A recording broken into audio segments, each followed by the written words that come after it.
Bismillahirrahmanirrahim. Assalamualaikum warahmatullahi wabarakatuh.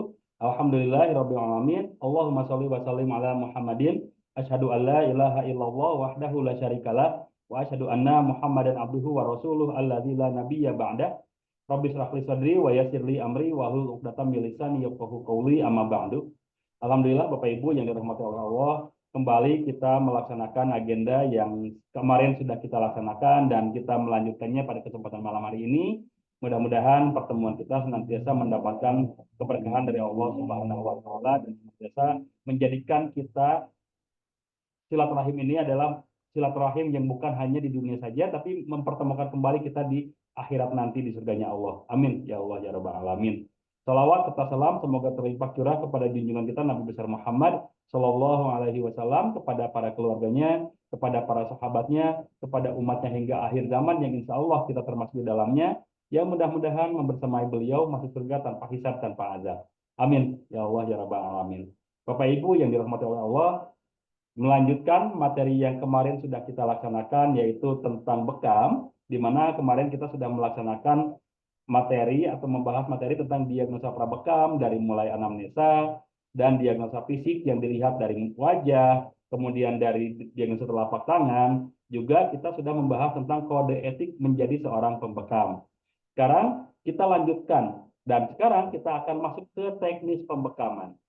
Di mana teknis pembekaman ini adalah SOP dari Al-Hijamah Training Center yang sudah diracik atau diramu dari berbagai macam disiplin ilmu, dan mudah-mudahan ini menjadi tambahan wawasan, tambahan ilmu bagi Bapak Ibu yang baru mengenal tentang bekam atau misalkan sudah pernah belajar sebelumnya, sudah pernah mengetahui sebelumnya, ini bisa menjadi refresh, ya, merefresh kembali ingatan kita tentang ilmu-ilmu yang pernah kita pelajari. Jadi sekali lagi, di sini saya bukan bermaksud ingin menggurui, bukan bermaksud ingin mengajari, tapi di sini kita sedang sama-sama belajar. Mudah-mudahan apa yang kita pelajari adalah sesuatu yang bermanfaat dan sesuatu yang bisa kita jadikan kebanggaan di sisi Allah Subhanahu wa taala.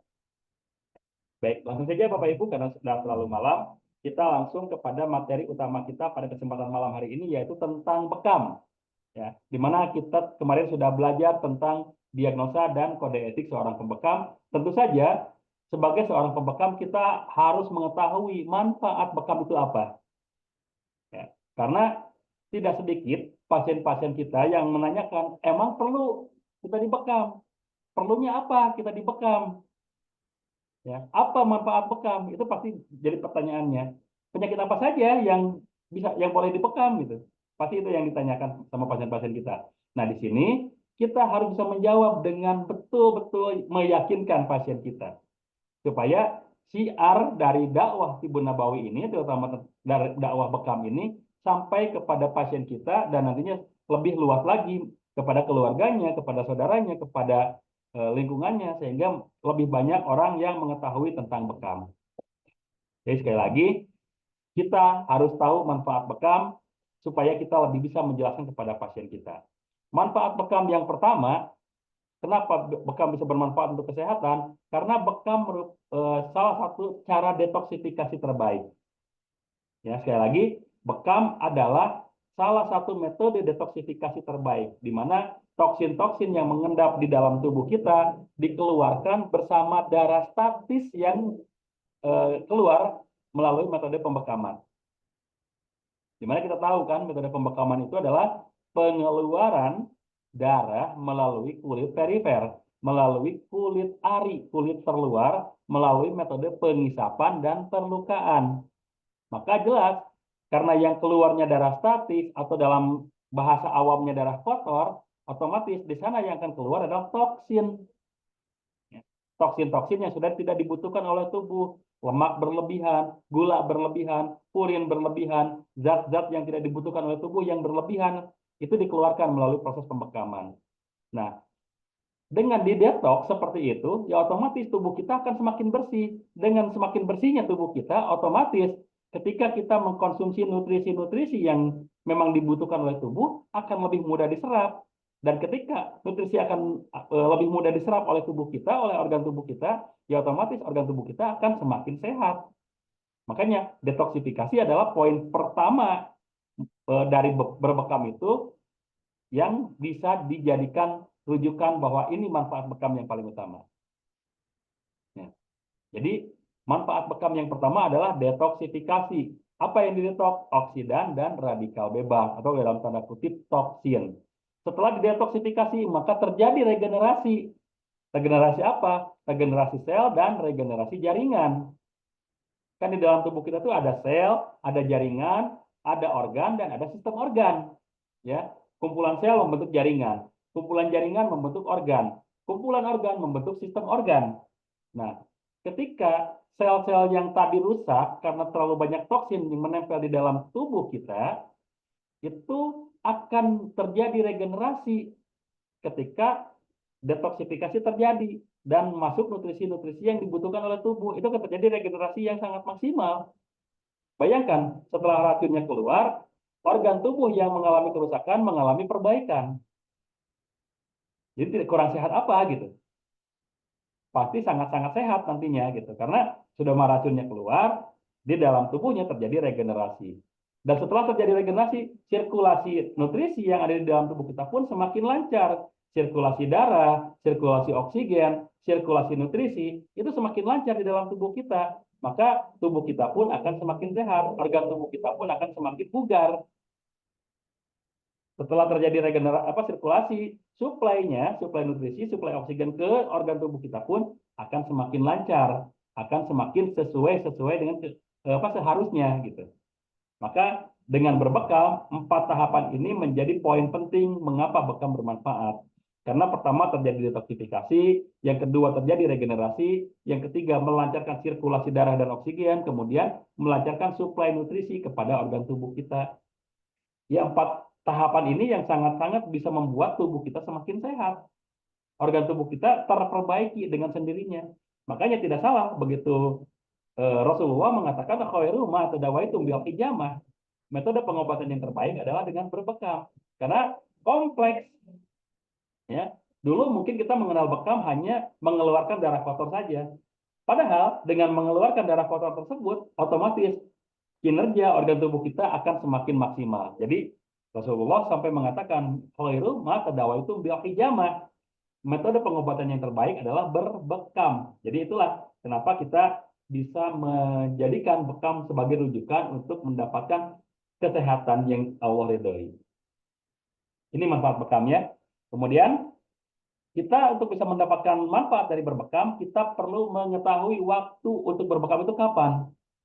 Yang pertama, waktu terbaik berbekam, An Ibnu Abbas radhiyallahu anhuma, ana Rasulullah sallallahu alaihi wasallam qalu khairu ma tahtajimuna fihi 17 wa 19 wa 21.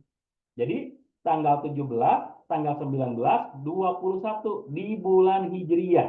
Ingat ya, di bulan Hijriyah, bukan di bulan Masehi, bukan di tanggalan Jawa, bukan, tapi di bulan Hijriyah. Kenapa di bulan Hijriyah terjadi masa terbaik berbekam? Karena seluruh cairan di permukaan bumi itu dipengaruhi oleh gravitasi bulan. Ya, seluruh cairan yang ada di permukaan bumi dipengaruhi oleh gravitasi bulan, termasuk darah kita. Darah kita pada saat tanggal-tanggal tersebut itu sedang bergejolak. Maka ketika dilakukan detoksifikasi, toksin-toksinnya naik ke permukaan dan detoksifikasinya akan berlangsung maksimal. Maka seperti tadi saya sampaikan, ketika tanggal 17, 19, 21 itu adalah waktu terbaik berbekam karena seluruh permukaan cairan di muka bumi, termasuk darah kita, dipengaruhi oleh gravitasi bulan. Sehingga detoksifikasi akan berlangsung maksimal karena toksin naik ke permukaan. Ya. Kemudian, waktu terbaik berbekam yang berikutnya adalah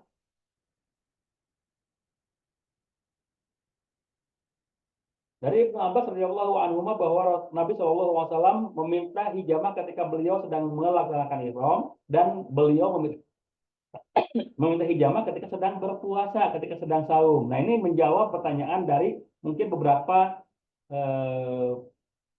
kalangan tentang apa hukum berbekam. Memang di dalam hukum berbekam itu ada dua ya, ada dua pendapat pada hukum berbekam pada saat saum. Pendapat yang mengatakan, yang pertama mengatakan bahwa yang dibekam dan yang membekam keduanya batal. Ingat, yang berbekam dan yang dibekam. Jadi dua-duanya, yang membekam dan yang dibekam itu dua-duanya batal. Itu dari hadis riwayat Abu Dawud, didapatkan dari Saidat bin Aus. Nabi Shallallahu Alaihi Wasallam bersabda, orang yang berbekam dan yang dibekam telah membatalkan puasanya. Nah, kita pahami asbabul wurud dari hadis ini. Kenapa bisa ada keterangan seperti ini? Karena dulu metode pembekaman itu menggunakan mulut. Itu yang pertama. Yang kedua, dulu para praktisi bekam tidak memperhatikan diagnosanya. Jadi ketika ada orang yang lemah sekalipun, ketika dia minta dibekam, ya langsung dibekam saja. Padahal orang yang sudah lemah kondisinya ketika dibekam, dia akan semakin lemah. Nah, ketika semakin lemah kondisinya, otomatis dia perlu asupan nutrisi. Kalau sedang saum, ya otomatis dia harus batal puasanya. Nah, karena dia batal karena berbekam, maka yang bertanggung jawab adalah siapa? Pembekamnya. Karena pembekamnya tidak memperhatikan kaidah keilmuan, tidak memperhatikan diagnosa. Padahal bisa saja pembekamnya menolak, Pak, Bu, mohon maaf, kondisi seperti ini tidak memungkinkan dibekam, jadi saya tidak akan membekam. Karena kalau saya bekam, ini bisa membuat drop, bisa menolak seperti itu. Tapi karena mungkin dulu itu ketika para pembekam itu mentariknya juga lumayan besar, jadi mereka ya lumayan lah gitu, daripada kita tidak membekam, mendingan bekam saja. Padahal kondisinya tidak memungkinkan dibekam. Ya, makanya hadis yang pertama mengatakan bahwa yang dibekam dan yang berbekam dua-duanya batal. Karena tadi asbabul wurudnya seperti tadi. Tapi ada pendapat yang kedua, yaitu ketika Rasulullah dibekam, ya Rasulullah sendiri pun dibekam oleh Abu Thaibah pada saat berihram dan pada saat berpuasa. Jadi pada saat berpuasa pun Rasulullah dibekam. Nah, kenapa kontradiktif hadisnya? Sementara hadis yang kedua pun dari Anas radhiyallahu anhu kan, ini hadisnya hadis Bukhari lagi yang sahih juga gitu ya. Kenapa kontradiktif hadisnya? Karena tadi melihat kondisi di hadis yang pertama kondisinya itu sembarangan, makanya keduanya terpaksa batal. Tapi di hadis yang kedua karena Rasulullah dibekam dalam kondisi yang prima, kondisi yang fit, justru bukan membatalkan puasa, justru akan memperkuat menjalankan ibadah puasanya. Karena sebetulnya kalau kondisi kita sedang fit, sedang dalam kondisi normal lah gitu ya, pada saat bulan puasa dan ingin berbekam, itu justru efeknya double, ya. Efeknya lebih dibanding ketika kita berbekam pada saat tidak puasa. Kalau sedang puasa itu efeknya double. Kenapa? Karena pada saat saum, pencernaan kita itu istirahat, tubuh kita itu fokus untuk detoksifikasi. Energi yang harusnya digunakan untuk mencerna, digunakan untuk mendetoks. Buktinya apa? Buktinya apa? Kita bau. Buktinya ketika kita buang air besar, buang air kecil pada saat kita berpuasa, itu lebih bau aromanya. Karena memang sedang terjadi detoksifikasi. Kalau kita bekam, pada saat terjadi detoksifikasi seperti itu efeknya luar biasa. Toksinnya akan keluar lebih maksimal.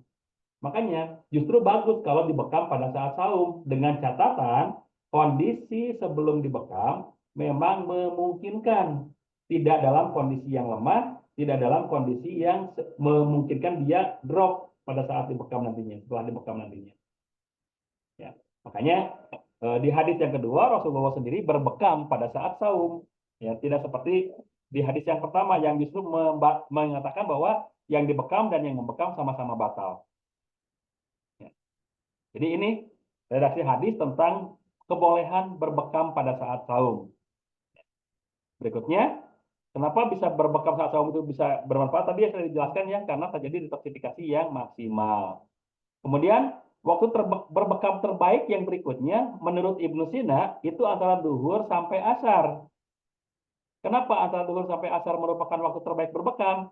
Karena suhu tubuh sedang panas, pembuluh darah mengembang, dan darah bergejolak, sehingga toksin terangkat ke permukaan.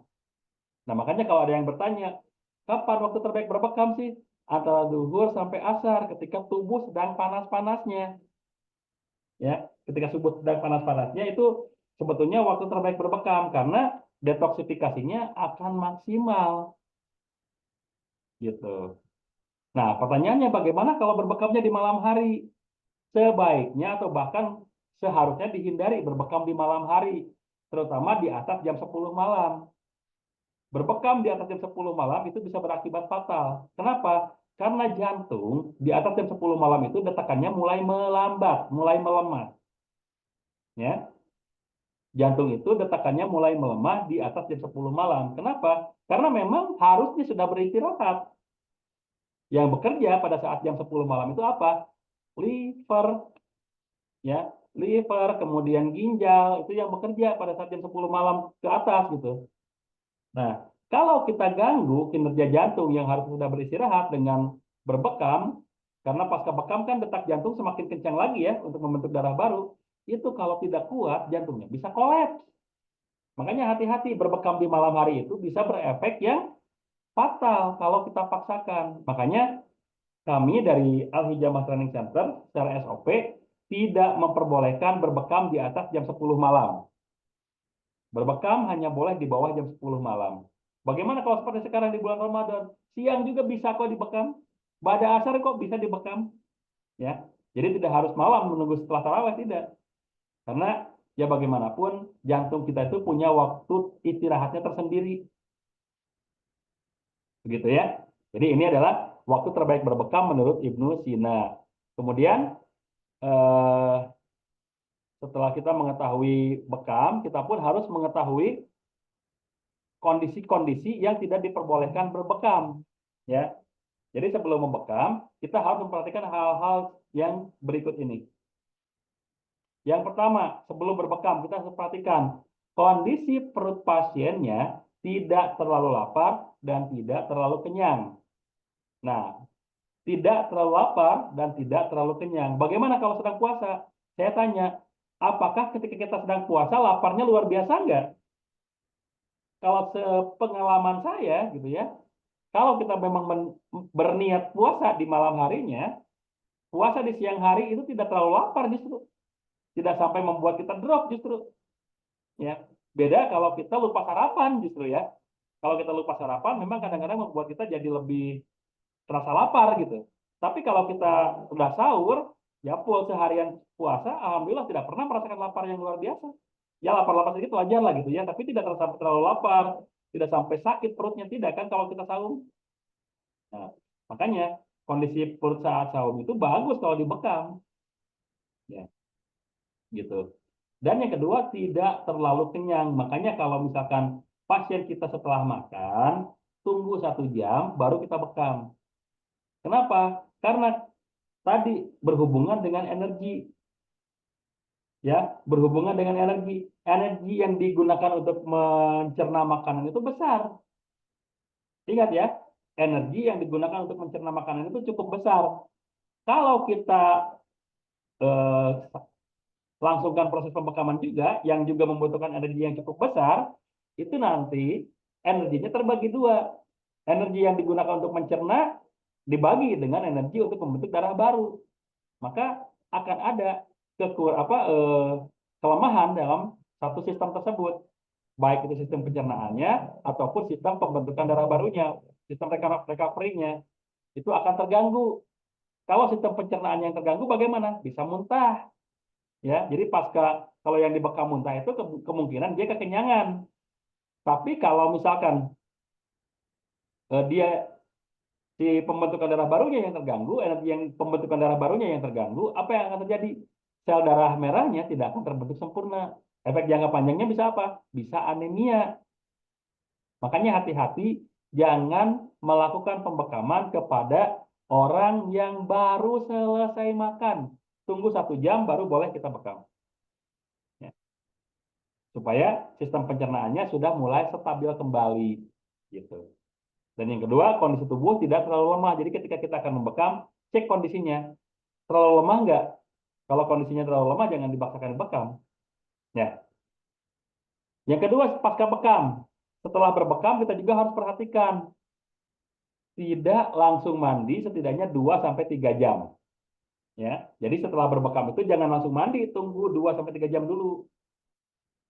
Kalau sudah 3 jam baru boleh mandi. Kenapa? Kondisi tubuh pasca dibekam itu panas. Karena darah semakin detak jantung semakin kencang untuk membentuk darah baru. Jadi tubuhnya panas. Kalau kita siram, khawatir ada pembuluh darah yang tidak siap, jadi pecah.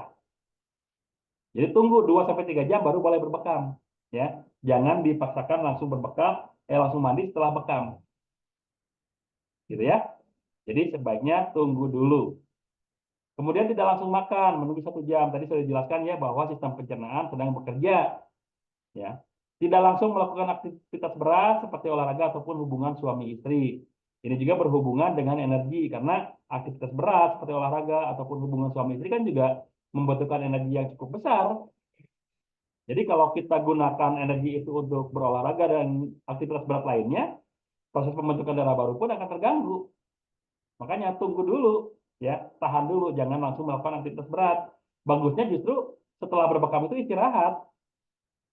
Ya, idealnya setelah berbekam itu istirahat.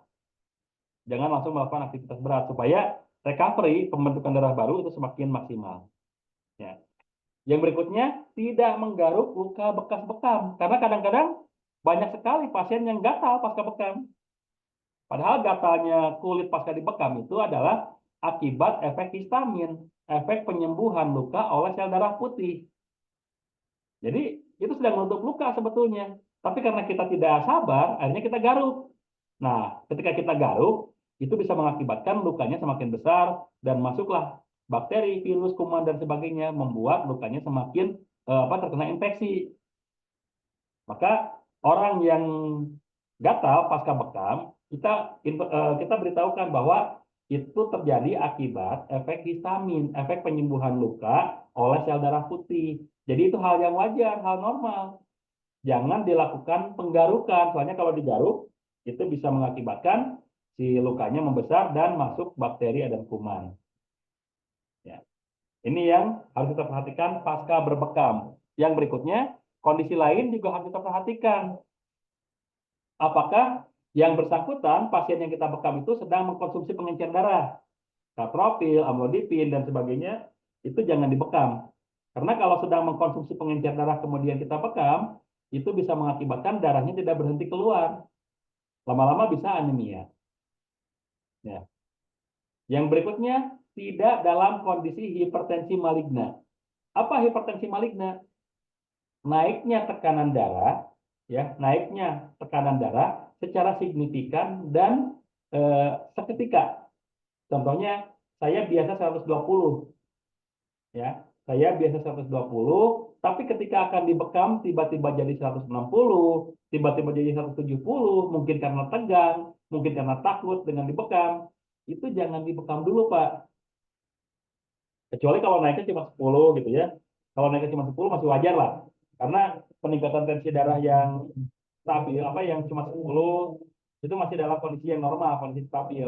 Tapi kalau peningkatannya seperti tadi ya, signifikan, yang asalnya 120 menjadi 160, dan itu terjadi seketika, gitu, itu dinamakan hipertensi maligna. Jadi bukan hipertensi kecenderungan ya. Kalau yang hipertensi kecenderungan memang biasanya 170, dibekam bagus. Tapi kalau yang kondisi biasanya cuma 120 dan begitu kita tensi sebelum dibekam jadi 160, itu berarti terjadinya peningkatan yang signifikan atau disebut juga hipertensi maligna. Mohon maaf ya sebentar ya.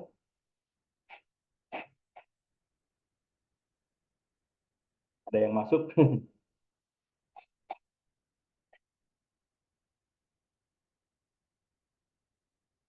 Baik, lanjutkan ya. Yang berikutnya yang tidak boleh dibekam adalah yang memiliki riwayat diabetes mellitus kronis. Jadi sudah tinggi kadar gulanya. Jadi bukan lagi namanya gula kering, gula basah, bukan seperti itu. Tapi kita ukur dengan menggunakan alat tes darah, tes gula darah. Pengukur glukosa di dalam darah. Ya. Kalau angkanya masih 300, oke lah dibekam masih boleh. Dengan catatan pembekamannya hanya di area jantung dan pankreas. Walaupun penderita diabetes itu suka kebas tangan dan kakinya, tapi itu jangan dibekam karena kebasnya tangan dan kaki orang yang diabetes itu diakibatkan karena massa jenis darah itu berat, ya. Massa jenis darah penderita diabetes itu berat. Jadi untuk sampai ke area-area yang jauh dari jantung itu lambat. Contohnya kaki dan tangan kan itu jauh dari jantung, itu lambat sampainya. Makanya terjadilah kebas, kesemutan, dan sebagainya. Kalau kita paksakan bekam, sudah aliran darahnya lambat ke sana, otomatis sel darah putih pun lambat sampai ke sana. Maka penutupan luka pasca bekam itu akan lambat juga. Nah, yang keburu masuk apa? Yang keburu masuk bakteri, virus, dan terjadilah gangren akhirnya, pembusukan luka gitu. Ya, makanya orang yang diabetes mellitus yang sudah kronis jangan dilakukan proses pembekaman. Yang berikutnya yang tidak boleh dibekam, yang memiliki riwayat gagal ginjal sampai cuci darah bahkan. Ya. Kenapa yang cuci darah tidak boleh dibekam? Karena organ pembentuk darah baru itu ada 3, limfa, ginjal, dan sumsum tulang belakang. Ya, sumsum tulang belakang, limfa, dan ginjal. Nah, kalau ginjalnya tidak berfungsi, otomatis pembentukan darah baru pun tidak akan berlangsung karena ginjalnya tidak berfungsi. Nah, kalau sudah cuci darah kan ginjalnya memang sudah tidak berfungsi. Kalau kita lakukan pembekaman, kira-kira seperti apa? Tidak akan terbentuk darah baru. Bisa drop kondisinya. Makanya kalau yang sudah cuci darah, jangan dibekam. Karena dia sendiri pun tidak bisa membentuk darah baru, tidak bisa mereproduksi darah barunya. Kita keluarkan lagi. Ya otomatis dia memaksakan diri membentuk darah baru, sementara memang sudah tidak bisa. Bisa drop dia, bisa kehabisan darah dia. Ya, makanya yang sudah cuci darah jangan dibekam. Kemudian kalau yang ada panunya, ada kudisnya, ada kurapnya di kulitnya, itu juga jangan dibekam di situ. Karena kalau kita bekam di situ, itu bisa mengakibatkan jamur yang ada di dalam kulitnya justru malah masuk ke dalam kulit. Kan kalau misalkan ini ada panunya, kita bekam, tusuk dengan jarum, itu si jamurnya masuk ke kulit. Ya. Makanya orang yang punya panu, kudis, dan sebagainya, itu jangan dilakukan proses pembekaman. Nah, ini adalah kondisi-kondisi yang harus kita perhatikan pada saat kita akan membekam ya, supaya ketika pasien kita mendapati kondisi seperti ini, kita sudah siap dengan jawabannya.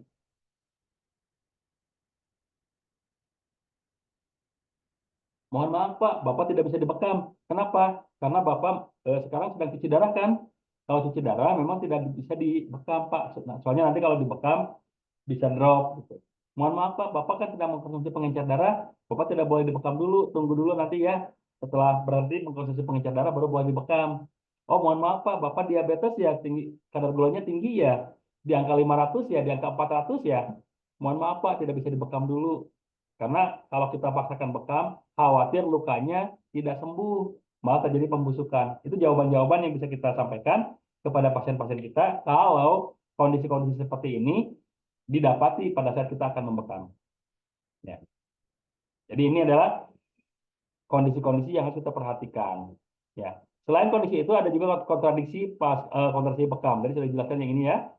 Yang berikutnya yang tidak boleh dibekam adalah orang terlalu tua.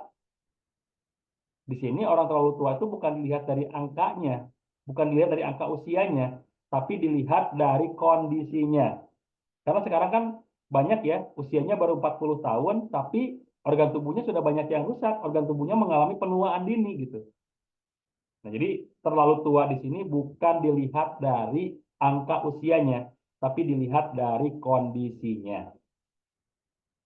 Yang berikutnya, perempuan haid di hari pertama atau sedang banyak-banyaknya, itu juga jangan dibekam. Ya, karena mempengaruhi siklus darah nantinya. Yang berikutnya, wanita hamil 3 bulan pertama jangan dibekam juga. Ya. Wanita hamil 3 bulan pertama jangan dibekam juga. Kenapa? Karena 3 bulan pertama itu adalah fase pembentukan janin, di mana sangat membutuhkan nutrisi. Nah, dan suplai nutrisi ke janin juga itu membutuhkan energi yang cukup besar. Makanya wanita hamil di trimester pertama kan disarankan istirahat total ya. Bahkan banyak yang menyarankan untuk bed rest kan, ya supaya eh, full gitu, masa istirahatnya itu full. Karena dengan istirahat, otomatis energi yang di dalam tubuh kita itu benar-benar digunakan untuk memberi nutrisi kepada janin. Kalau kita ganggu dengan bekam, nutrisi yang harusnya energi yang digunakan untuk memberikan nutrisi kepada janin itu akan terganggu, ya. Itu akan terganggu. Makanya nanti dikhawatirkan si janinnya gagal tumbuh. Maka yang 3 bulan pertama jangan dilakukan proses pembekaman. Bagaimana kalau 3 bulan berikutnya di 4 bulan ke atas? Boleh dibekam. Ya, kalau 4 bulan ke atas boleh dibekam, tapi hindari area rahim. Jangan dibekam di area rahimnya. Kalau di lainnya boleh. Kalau di atas 4 bulan ya. Tapi kalau 3 bulan itu memang tidak dianjurkan, sangat tidak dianjurkan. Ini tadi baru selesai makan, tidak boleh dibekam juga. Dehidrasi, kekurangan cairan jelas tidak boleh dibekam. Karena dia sedang kekurangan cairan. Darah juga cairan. Ya, termasuk yang anemia, yang kurang darah. Ingat ya, anemia bukan hipotensi. Kalau hipotensi dibekam itu bagus untuk menstabilkan tensi darahnya. Tapi kalau yang anemia, yang kurang darah, itu kalau dibekam bisa bahaya. Ya. Jadi bedanya anemia dengan hipotensi, kalau hipotensi itu tekanannya dari jantungnya yang lemah. Tapi kalau anemia mungkin detak jantungnya normal, tapi kadar hemoglobinnya yang kurang, ya, HB-nya yang kurang gitu. Jadi ini kondisi-kondisi yang tidak boleh dibekam, yang merupakan kontraindikasi dalam bekam, ya. Setelah kita mengetahui kontraindikasi di dalam bekam, kita juga harus tahu area mana saja yang tidak boleh dibekam, ya. Karena ini suka menjadi perdebatan nih di antara di kalangan terapis. Ya. Ada yang mengatakan, oh tidak apa-apa kok saya membekam puluhan tahun, belasan tahun, membekam di area itu aman-aman saja. Ya silakan kalau memang bisa mempertanggungjawabkan. Cuma kalau kami sebagai petugas hati-hatian melarang titik-titik ini untuk dibekam karena efeknya jangka panjang, ya bisa berakibat kerusakan organ di jangka panjang. Ya, oke. Area pertama yang tidak boleh dibekam adalah area limfatik, ya, area limfatik, area pertahanan tubuh. Area kelenjar limfatik itu adalah kelenjar pertahanan tubuh. Dimana kalau kita makan, contohnya ya, ada zat-zat yang tidak diterima oleh tubuh, kelenjar limfatik itu bekerja dulu, menahan toksin supaya tidak masuk ke dalam tubuh kita, tidak masuk lebih jauh ke dalam tubuh kita. Itu kerja dari area limfatik ya. Di mana letaknya area limfatik? Di leher bagian depan, di ketiak, di selangkangan. Makanya area-area tersebut jangan dibekam karena bisa mengganggu kinerja dari kelenjar limfatik. Kalau kelenjar limfatiknya terganggu, itu toksin akan mudah masuk ke dalam tubuh kita karena tidak ada pertahanan di dalam tubuh kita, tidak ada pertahanan awal. Ya. Bukti bahwa kelenjar limfatik itu merupakan area pertahanan awal kalau kita sudah terlalu banyak mengkonsumsi makanan yang mengandung MSG, mengandung pemanis buatan, perasa buatan, pewarna buatan, itu suka ada jendolan kan di depan ya, ada benjolan kecil di depan. Itu menunjukkan kelenjar limfatik sedang mengalami peradangan, mencegah toksin supaya tidak masuk lebih jauh ke dalam tubuh kita. Soalnya kalau toksin masuk lebih jauh ya nanti organ tubuh di dalam kita yang akan diserang. Efek jangka panjangnya apa? Kanker. Ya, kanker itu diakibatkan karena toksin radikal bebas yang masuk ke dalam tubuh kita dan tidak tercegah oleh kelenjar limfatik karena kelenjar limfatiknya sudah ada indikasi bahwa dengan dia mengalami peradangan tapi katanya ngeyel, sudah tahu ada benjolan di leher ini menunjukkan bahwa kelenjar limfatik sedang bekerja menahan toksin supaya jangan masuk lagi. Kitanya masih makan makanan yang mengandung toksin, mengandung pewarna buatan, penyedap rasa buatan, pemanis buatan, mengandung MSG gitu. Kita masih makan itu gitu. Ya udah lama-lama toksin limfatiknya menyerah, ya sudahlah. Silakan masuk, silakan masuk, silakan masuk. Nah, kalau sudah masuk ke organ tubuh kita ya organ tubuh yang diserang itu yang akan terkena kanker gitu. Makanya kelenjar limfatik jangan diintervensi dengan bekam. Yang kedua yang tidak boleh dibekam adalah area sinovial, area lipatan sendi. Karena kalau lipatan sendi diganggu, peradangan pasca bekam itu bisa mengakibatkan cairan sinovial mengalami kekeringan. Jadi bukan bukan dengan dibekam cairan sinovialnya terambil ya, bukan. Tapi peradangan pasca bekam membuat area sinovial mengalami panas. Nah, kalau panas otomatis cairan sinovial akan kering. Gitu. Jadi bukan karena terambil, bukan. Karena pembekaman sendiri kan tidak sampai ke dalam lipatan sendi ya, tidak sampai, hanya kan ke bagian kulit luar saja. Tapi ingat, efek peradangannya bisa membuat sendi kita mengalami panas yang berlebihan. Gitu. Makanya tidak boleh dibekam di area sendi. Yang berikutnya yang tidak boleh dibekam kalau mengalami kelainan kulit lokal seperti panu, kudis, kurap dan sebagainya tadi ya. Kalau dibekam itu bisa mengakibatkan jamurnya masuk ke dalam tubuh kita. Kemudian yang tidak boleh dibekam lagi di area otak kecil kita. Jadi kalau kita pegang, ya mohon maaf, kalau kita pegang kepala kita ini ada yang paling keras. Nah kita pegang bawahnya itu kan lembek ya. Ketika kita pegang bawahnya itu lembek, nah itu area otak kecil. Kalau itu kita bekam, itu bisa mengakibatkan kinerja dari otak kecil terganggu. Nanti lama-lama bisa mengganggu memori. Jadi ini yang tidak boleh dibekam. Sisanya boleh.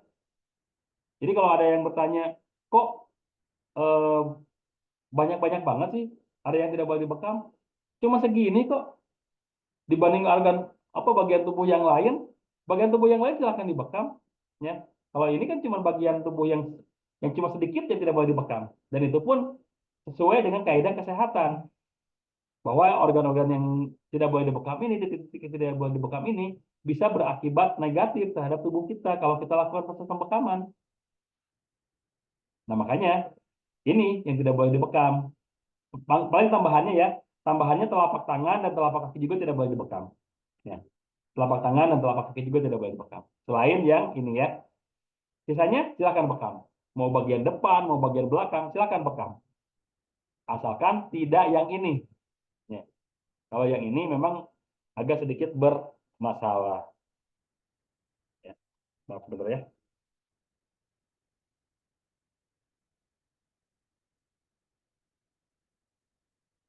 Oke.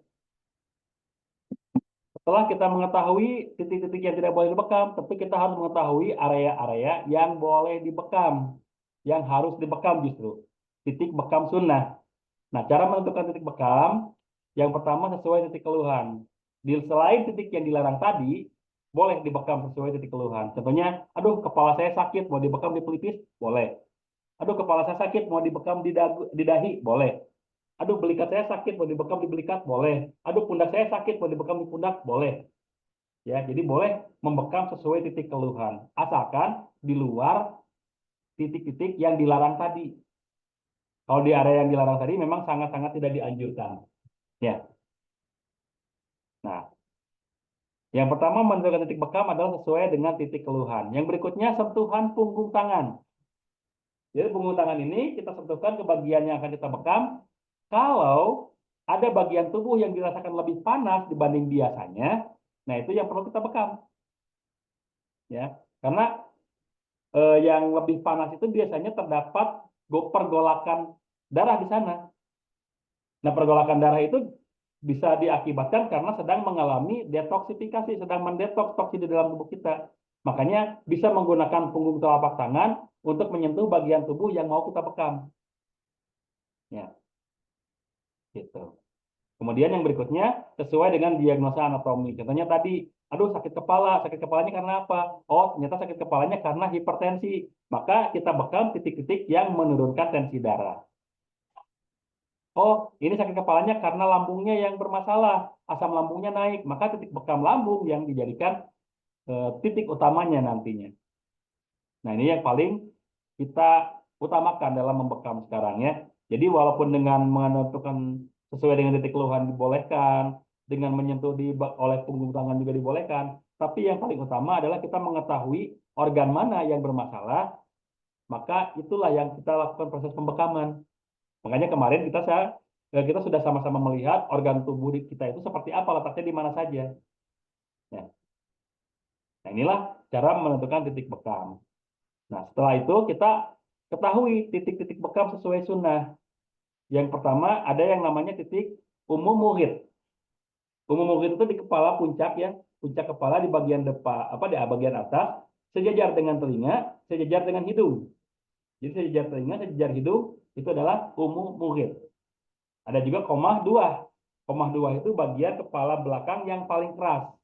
Ya, bagian tulang belakang kepala yang paling keras. Itu kedua titik ini fungsinya sama untuk memberikan efek relaksasi pada kepala, untuk memberikan melancarkan sistem saraf, memberikan nutrisi kepada sistem saraf, mengurangi sakit kepala, baik itu migrain, vertigo, dan sebagainya. Bahkan bisa menetralisir gangguan sihir. Ya. Bahkan bisa menetralisir gangguan sihir. Ini titik umum muhit dan koma 2. Yang berikutnya titik al-aqdain, bagian leher belakang. Ini juga sama fungsinya untuk melancarkan sirkulasi darah ke saraf pusat. Jadi kalau yang sering sakit kepala, boleh dibekam di al-aqdain untuk melancarkan sirkulasi darah ke saraf pusat. Tapi ingat, kalau penderita darah tinggi, jangan di al-aqdain ini. Soalnya al-aqdain ini fungsinya meningkatkan tensi darah. Ya, salah satu fungsi al-aqdain ini selain untuk melancarkan sirkulasi darah ke otak, ini juga fungsinya untuk meningkatkan tekanan darah, menaikkan tensi darah. Ya, makanya kalau yang darah rendah boleh dibekam di sini, tapi kalau yang darah tinggi jangan. Berikutnya al-kahil, nih di punduk ya. Ini antara tulang servikal 5 sampai tulang servikal 7. Jadi agak panjang.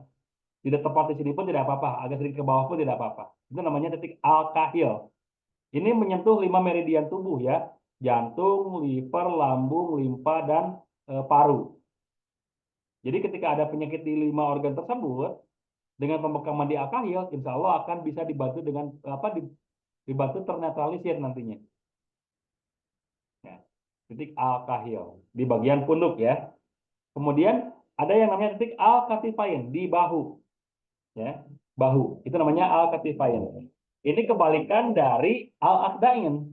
Kalau al-aqdain itu menaikkan tensi darah, meningkatkan tensi darah. Kalau al-katifain itu menurunkan tensi darah. Jadi kalau yang hipertensi dibekamnya di sini. Ya, yang hipertensi dibekamnya di al-katifain ini.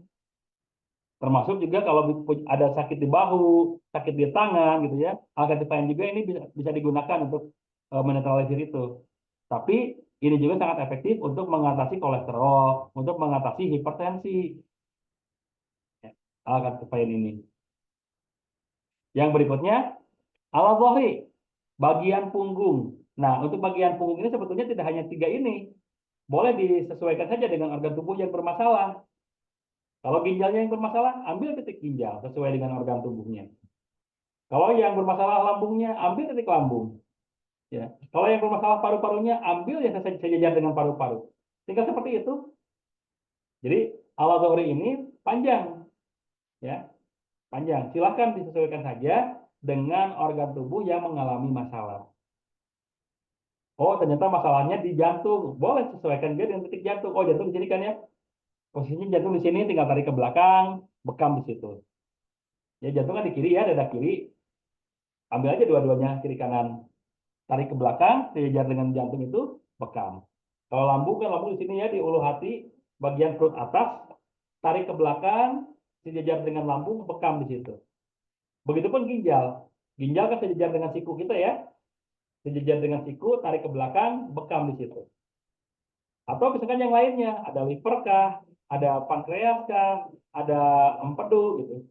Sesuaikan saja dengan letaknya. Tinggal kita bekam sejajar dengan organ tubuh tersebut. Kenapa? Kita ambilnya sejajar dengan organ tubuh yang bermasalah. Karena peradangan pasca bekam itu bisa merangsang sel darah putih masuk ke organ tubuh tersebut. Ya.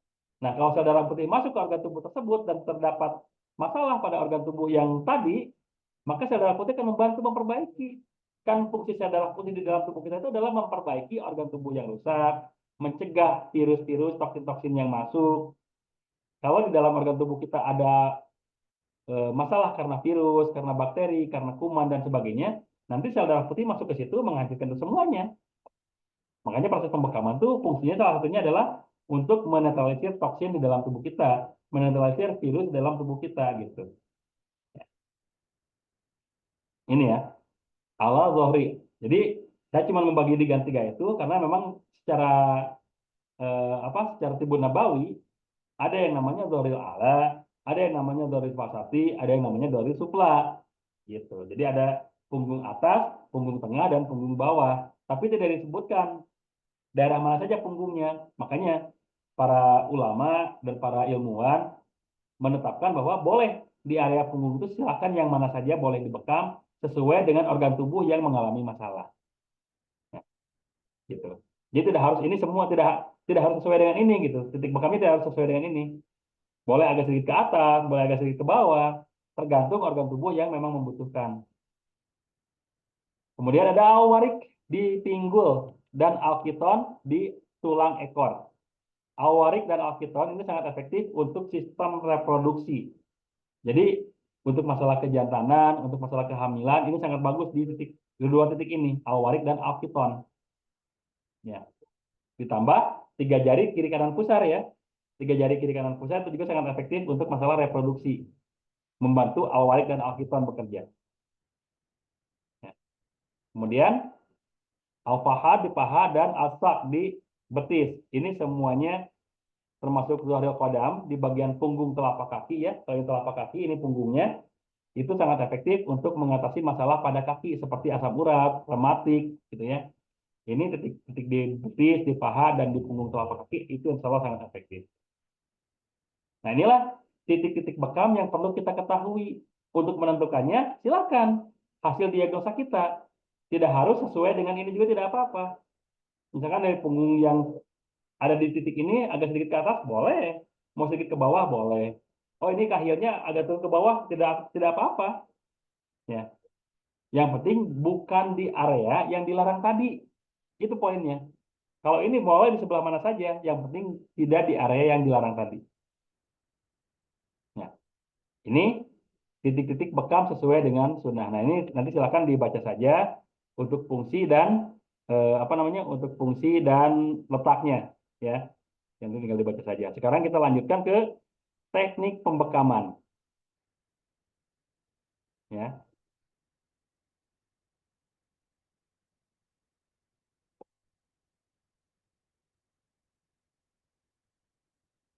Bentar. Nah, teknik pembekaman yang pertama kemarin kita sudah pahami diagnosa, kemudian konseling terapeutik, kemudian penanganannya boleh dengan bekam dan dengan herbal. Kalau penanganannya dengan bekam, maka pertama siapkan alatnya, ya. Nampan stainless, kop bekam, hand pump, pen lancet, hand scalpel ataupun bisturi, kasa steril, tisu, minyak zaitun atau minyak herbal, tempat khusus limbah infeksius. Ini silakan nanti dibaca saja, ya. Kemudian persiapan terapisnya, ini SOP kita ya. Ini SOP kita. Jadi terapisnya memiliki persiapan yang tepat.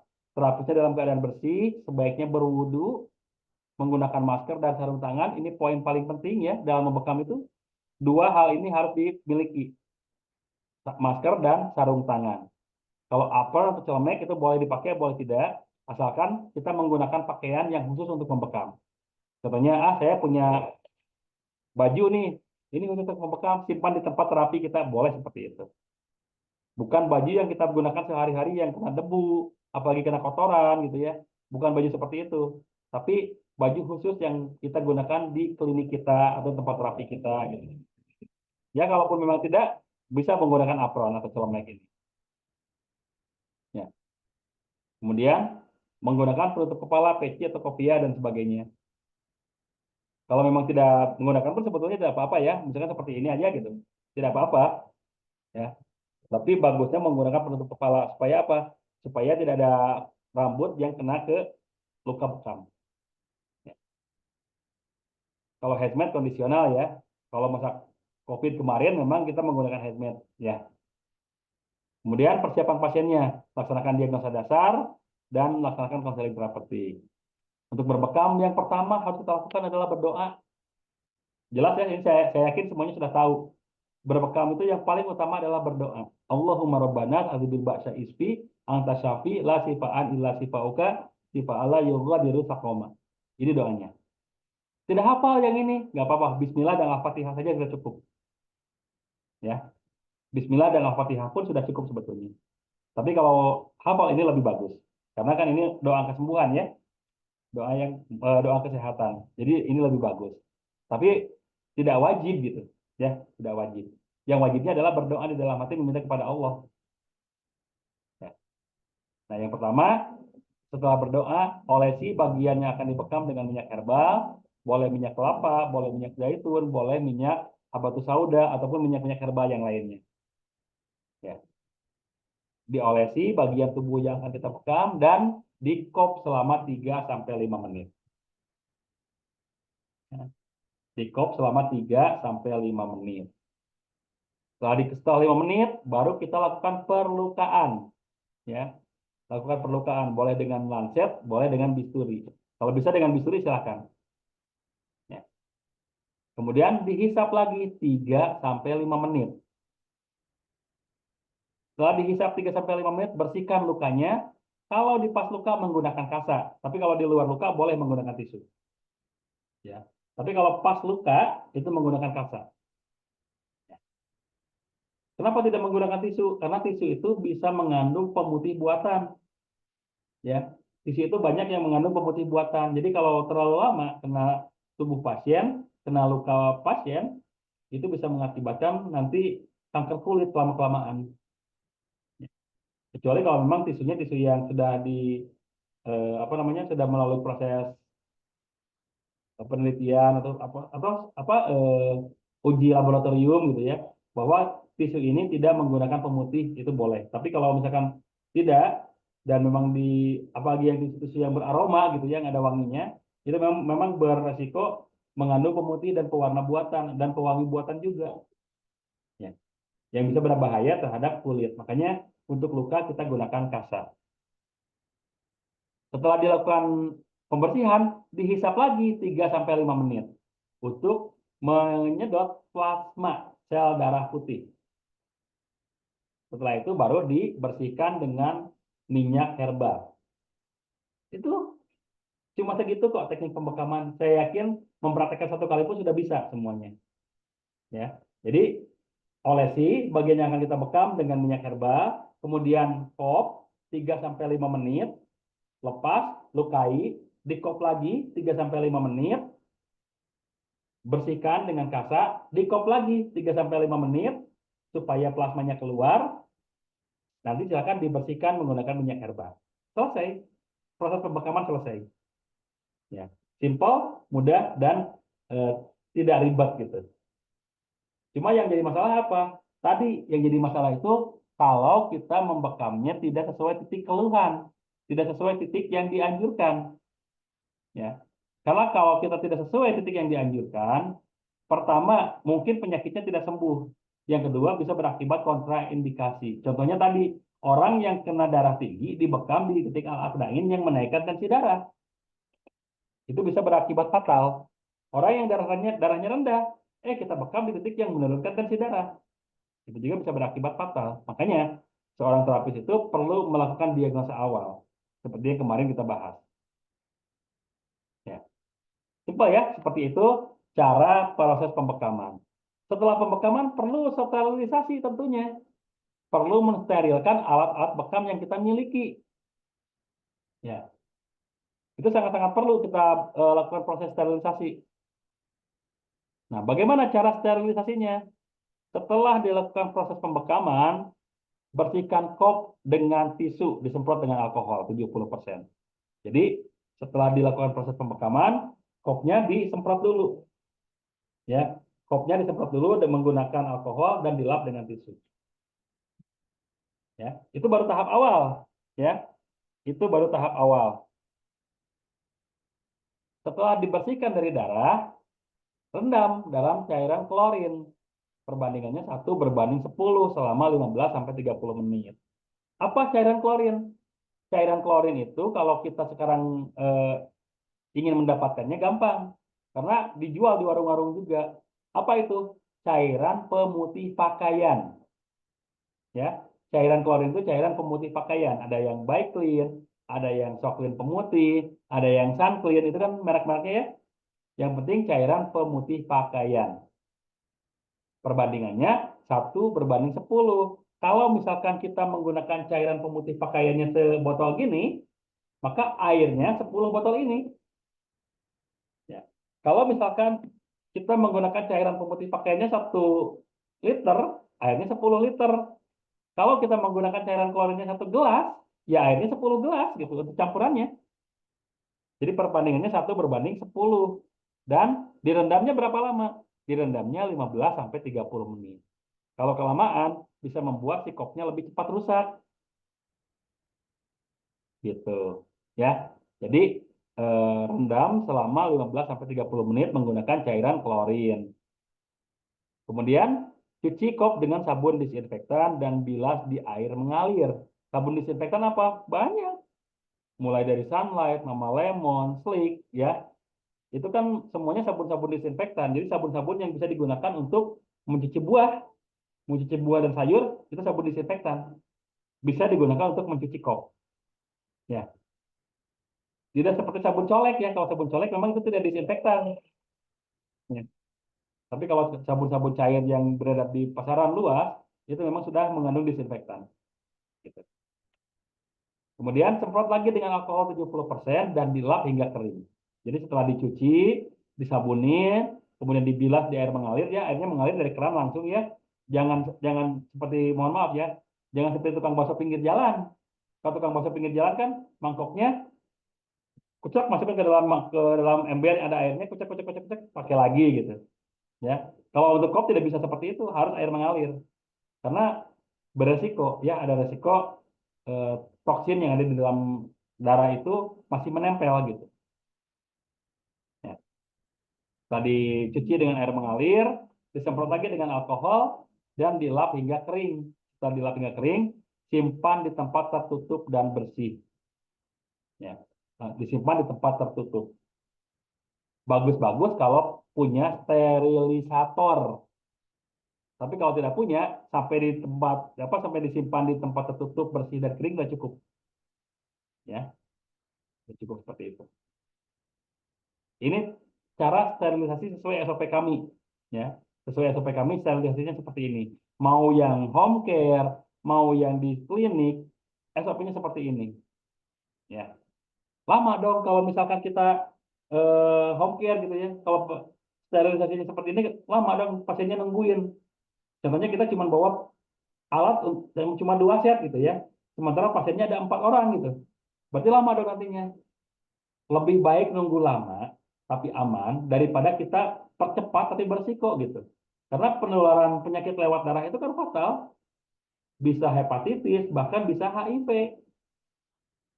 Makanya tetap kita harus perhatikan kebersihan alat bekam kita, sterilisasi alat bekam kita. Jadi walaupun lama, itu tidak masalah daripada cepat tapi berbahaya gitu. Nggak apa-apa, lebih baik lama tapi aman gitu. Kan kita bisa ajak ngobrol dulu pasiennya, kita berikan konseling dulu pasiennya sambil nunggu perendaman kopnya gitu. Ya, jadi ini SOP kami dari Al Hijamah Training Center itu cara sterilisasinya seperti ini. Ya. Yang berikutnya kondisi pasca bekam, ini nanti tinggal dibaca saja ya. Oke. Nah, ini juga nanti ada di modul semuanya. Sekarang kita masuk ke kondisi kegawat daruratan bekam. Pernah menangani pasien yang di bekam kesurupan? Mungkin sebagian ada yang pernah, ada juga yang belum ya. Ketika kita mendapati pasien kesurupan, maka yang pertama kita lakukan adalah kita tetap zikir dan tenang, sadarkan dulu pasiennya, ya, sadarkan dulu pasiennya, baru kita rukyah. Jadi bukan dirukyah dulu gitu. Soalnya kalau kondisi sedang kesurupan, kita rukyah itu tidak masuk, karena pasiennya sedang tidak fokus. Ya, makanya kita sadarkan dulu, baru kita rukyah. Bagaimana menyadarkannya? Panggil namanya, tepuk-tepuk bagian tubuh yang sensitif ya, mungkin ke pipinya gitu, tepuk-tepuk. Istighfar, istighfar, sadar, sadar, sadarkan dulu, baru kita rukyah nantinya. Soalnya kalau sudah sadar, kemudian kita rukyah, itu si kolbunya benar-benar memberikan apa menerima ayat rukyah yang kita bacakan. Beda kalau misalkan ketika sedang kesurupan kita bacakan, kolbunya belum menerima karena sedang melawan si jin yang mengganggunya gitu. Makanya ketika kita mendapati pasien yang kesurupan saat kita bekam, ya kita sadarkan dulu baru kita rukyah. Ya, jadi sadarkan dulu baru dirukyah. Berikutnya, mungkin ini banyak yang dialami ya, pasien pingsan pada saat dibekam. Ya, mungkin karena kesalahan diagnosa di awal, mungkin karena kondisi pasiennya yang kaget, takut jarum dan sebagainya. Pada saat kita diagnosa sih aman-aman saja, ternyata dia takut jarum gitu. Ya, itu bisa bisa juga terjadi pingsan gitu. Nah, bagaimana cara menanganinya? Kalau memang sudah menemukan pasien pingsan pada saat dibekam, berikan udara segar, kemudian baringkan menghadap kanan. Kenapa menghadap kanan? Supaya jantungnya ada di atas, tidak tertekan. Kalau menghadap kiri jantungnya tertekan kan? Jantungnya jadi di bawah, nanti tertekan. Makanya menghadapnya ke kanan supaya jantungnya di atas dan di kepalanya jangan menggunakan alas, jangan menggunakan bantal supaya aliran dari jantung ke bagian kepala itu lebih cepat. Beda kalau kita menggunakan bantal, itu kan agak sedikit naik ya, jadi akan lebih lambat. Tapi kalau tanpa menggunakan bantal, kepalanya jantungnya posisi di atas, kepalanya lebih rendah, otomatis suplai darah ke kepala, suplai oksigen ke kepala akan lebih cepat. Itu akan mempermudah pasien itu mendapatkan kesadarannya kembali. Pasien itu siuman gitu. Ya. Setelah dibaringkan ke menghadap kanan dan kepalanya tidak menggunakan bantal, berikan aromaterapi. Ya, silakan berikan aromaterapi. Setelah digunakan berikan aromaterapi, dipijat nih. Pijat antara mulut dan hidung, parit antara mulut dan hidung di sini. Pijat agak kencang. Itu bisa mempercepat pasien siuman pada saat pingsan. Ya. Kemudian, kalau kita mendapati pasien yang gatal pada saat setelah dibekam, jelaskan bahwa itu adalah efek histamin, proses penyembuhan luka oleh sel darah putih, maka jangan digaruk. Cukup berikan minyak zaitun hangat saja. Ya. Kemudian darah terus mengalir, mungkin karena perlukaannya terlalu dalam, perlukaannya terlalu lebar, apalagi yang menggunakan bisturi ya, yang menggunakan metode sayatan, syarkoh, darahnya bisa sampai tidak berhenti keluar tuh, terus mengalir. Maka apa yang perlu kita lakukan? Kita tutup dengan perban, bawa ke vaskes terdekat dan dijahit. Mau tidak mau, ya kalau tidak sampai terus-terusan keluar. Atau misalkan karena dia menggunakan pengencer darah, kita tutup, stop darahnya dan kita bawa ke vaskes juga untuk bisa dilakukan proses penghentian darah. Ya, jadi sebagai seorang terapis bekam kita juga tidak anti berhubungan dengan apa namanya berhubungan dengan nakes gitu, ya. Baik itu berhubungan dengan puskesmas, rumah sakit atau klinik-klinik yang eh, penyihat konvensional, bidan, mantri dan sebagainya itu kita tidak anti gitu. Justru kita bekerja sama dengan mereka gitu. Apalagi ketika kita menemukan kondisi seperti ini, ya, gitu. Jadi ketika kita menemukan kondisi seperti ini, inilah cara penanganannya. Termasuk satu lagi, ketika kita menemukan pasien yang blister pada saat dibekam, ya, blister itu eh, seperti ada benjolan-benjolan ya, isinya air setelah dibekam, itu terjadi biasanya akibat terlalu lama dan terlalu kencang pengkopannya. Kopnya terlalu lama dan terlalu kencang juga, itu bisa terjadi blister. Nah, kalau sudah terjadi blister seperti itu, apa yang harus dilakukan? Yang harus dilakukan adalah diberikan minyak herba, dihangatkan, minyak zaitun yang dihangatkan, dioleskan ke blisternya supaya lebih cepat sembuh, lebih cepat kempes gitu, tanpa dipecahkan. Soalnya kalau dipecahkan itu sakit perih. Ya, makanya cukup diberikan minyak zaitun yang dihangatkan supaya si blisternya lebih cepat kempes gitu. Nah, itulah metode pembekaman yang kami lakukan di Al Hijamah Training Center yang mudah-mudahan bisa menjadi referensi untuk melakukan pembekaman berikutnya. Nah, kalau misalkan masih belum jelas, nanti bisa dibaca di modul. Insya Allah modulnya akan saya bagikan. Boleh bisa hari ini atau bisa besok ya, bisa malam ini, bisa besok. Tapi kalau rekaman yang ini saya akan bagikan besok karena perlu dirender dulu kan ya, dirender dulu di apa nanti baru kita dibagikan. Tapi kalau modul dan sertifikat insya Allah bisa dibagikan malam ini. Itu ya tadi teknik pembekaman sesuai metode Al-Hijamah Training Center. Setelah kemarin kita bahas bagaimana mendiagnosanya, tadi kita sudah bahas juga bagaimana cara membekamnya. Dan sekarang di sini sudah banyak sekali yang masuk, ya. Eh, Mudah-mudahan bisa terjawab semua ya. Mudah-mudahan bisa terjawab semua, soalnya sudah jam 10 malam sekarang. Waktu dilarang berbekam kapan? Tadi ya sudah sampaikan ya, waktu dilarang berbekam itu malam di atas jam 10. Karena di atas jam 10 malam, itu jantung sudah mulai melemah detakannya. Ya, mulai melemah detakannya, sementara pasca bekam itu memaksa jantung untuk bekerja keras lagi. Ya. Jadi di atas jam 10 itu jantung tuh jangan bekerja keras, jangan. Di atas jam 10 malam itu jantung harusnya sudah beristirahat. Jangan dipaksa bekerja keras. Kalau jantungnya dipaksa bekerja keras dan tidak kuat, itu bisa kolaps. Jantung kolaps, apa yang terjadi? Nah, itu bisa sampai meninggal. Ya, gitu. Makanya jangan membekam di atas jam 10 malam. Gitu ya. Habis bekam tidak mulai mandi 2 sampai 3 jam. Bagaimana kalau wudhu dan kehujanan? Kalau wudhu insya Allah aman-aman saja. Karena kan tidak sampai mempengaruhi suhu tubuh keseluruhan ya. Kalau wudhu tadi sudah boleh apa tidak masalah kalau wudhu. Nah kalau kehujanan, makanya kalau misalkan kita telah membekam, melihat kondisi cuaca, jangan sampai kehujanan karena itu posisinya sama dengan mandi. Ya. Bisa terjadi demam nantinya Bu. Makanya tidak boleh, jangan sampai kehujanan. Sebaiknya kita neduh dulu. Ya kalau cuma kehujanan sedikit sih masih aman lah gitu ya. Setelah kita kehujanan sedikit, kita neduh dulu. Jangan sampai benar-benar full kehujanan gitu. Ya. Untuk penderita diabetes yang boleh dibekam, tadi saya sampaikan ya, di angka 300 masih boleh dibekam. Itu pun hanya boleh dibekam di area yang berhubungan dengan jantung dan pankreas. Di area-area yang jauh dari jantung dan pankreas, seperti tangan dan kaki, jangan dibekam. Itu tadi saya sampaikan ya. Saya pernah stroke 5 tahun, lalu sejak saat itu setiap hari minum obat pengencer darah, namun sudah puluhan kali bekam dan alhamdulillah darah yang keluar normal dan lukanya cepat kering seperti kondisi normal. Apakah ada kondisi tertentu atau pengecualian yang untuk yang minum obat pengencer darah? Sebetulnya dikembalikan kepada kondisi Pak Aryatman ya, sebetulnya dikembalikan kepada kondisi. Tapi tadi yang saya sampaikan itu adalah kondisi umum Pak, kondisi general.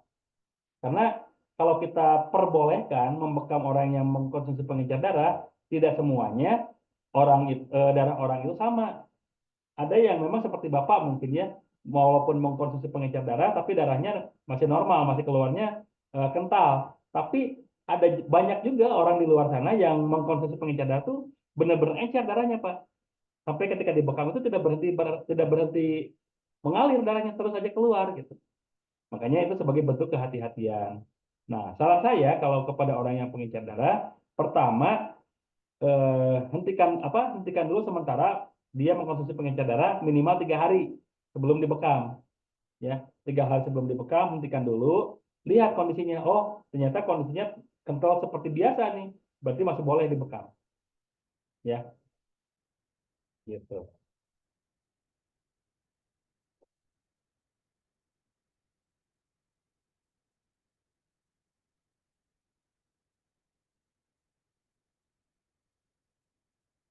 Kalau habis bekam di kepala, untuk dibekam lagi jaraknya berapa lama? Itu tidak seperti ini ya, tidak seperti di punggung ya. Kalau di punggung kan 1 bulan sekali ya.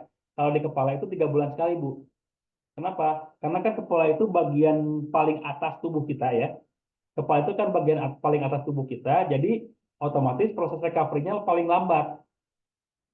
Ya, beda dengan punggung. Kalau punggung kan berdekatan dengan sumsum tulang belakang, berdekatan juga dengan limfa, berdekatan juga dengan ginjal. Jadi proses penyembuhan lukanya lebih cepat. Tapi kalau kepala kan jauh, makanya akan lebih lambat proses penyembuhannya. Jadi jedanya pun lebih lama dibanding pembekaman di punggung, 3 bulan sekali. Ya, kalau di bagian dada sama dengan bagian punggung, 1 bulan sekali juga sudah boleh Bu. Ya kalau bagian dada. Titik bekam di wajah itu ada di bagian dahi, di bagian pelipis, di bagian dagu, di bagian ini azuknu bukan azukni, ini bagian tulang tulang pipi ya. Itu titik bekam di wajah. Jadi ada di bagian dahi, pelipis, dagu dan tulang pipi. Itu insya Allah bisa dilakukan proses pembekaman di wajah ya. Penyakit kanker payudara, mata katarak apakah boleh dibekam? Kalau boleh di mana? Kanker payudara boleh dibekam, Bu ya. Ingat, kanker payudara boleh dibekam, tapi jangan di pas yang terdapat kankernya.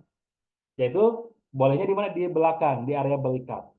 Kenapa? Sel kanker itu makanannya apa? Toksin. Maka kita bendung toksinnya jangan sampai masuk ke sel kanker. Supaya sel kankernya tidak mendapatkan nutrisi. Jadi boleh di dibekam di area belikat belakangnya sejajar dengan payudara. Gitu. Kalau mata katarak Itu mata katarak itu biasanya diakibatkan karena diabetes, Bu. Maka titik bekam pertama, ya, titik bekam pertamanya adalah di area pankreas, di bagian belikat agak ke bawah sedikit, ya, sejajar dengan pankreas. Jadi pankreasnya dulu dibekam. Nah, untuk memperbaiki matanya, boleh dibekam di pelipis, Bu. Ya, boleh dibekam di pelipis. Gitu. Untuk bekam wajah, pakai jarum yang nomor berapa dan berapa lama waktunya. Kalau untuk di wajah, Bu, ya, eh, bisa menggunakan nomor 28G, nomor 21G. Jadi boleh dua-duanya. Boleh menggunakan 28G, boleh juga nomor 21G. Nah, untuk berapa lamanya waktunya, tidak seperti di punggung. Kalau di wajah, itu setelah perlukaan cukup dihisap 30 detik sampai 1 menit, lepas, bersihkan dulu. 30 detik sampai 1 menit, lepas, bersihkan dulu. Kenapa? Karena kalau terlalu lama 5 menit seperti di punggung gitu ya, itu akan meninggalkan bekas yang cukup lama, berbekasnya cukup lama gitu. Ya, makanya apa namanya? Kalau di wajah itu tidak usah terlalu lama supaya luka bekas bekamnya gitu ya, itu tidak terlihat.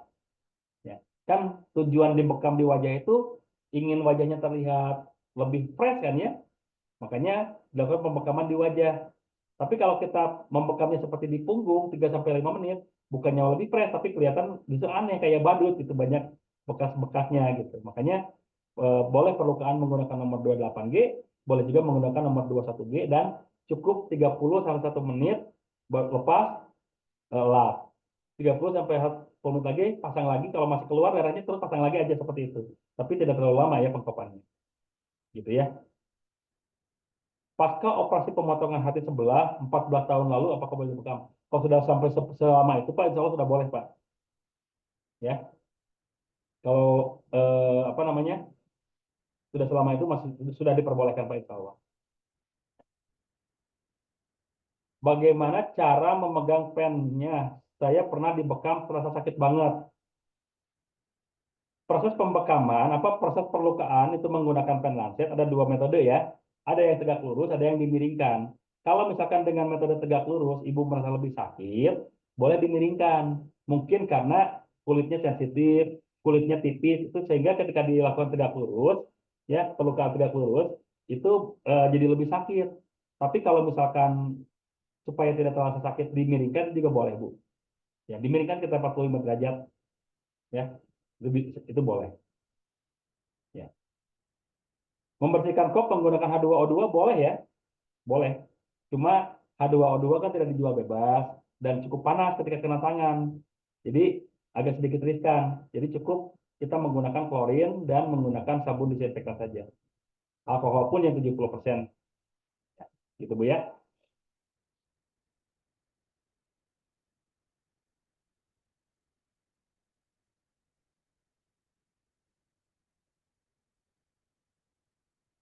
Ada nggak titik tertentu untuk keluhan selain titik yang disunahkan? Tadi sudah disampaikan ya. Sebetulnya titik sunah itu cuma panduan saja. Kalau misalkan mau di area lainnya, selama bukan di titik yang dilarang, itu diperbolehkan.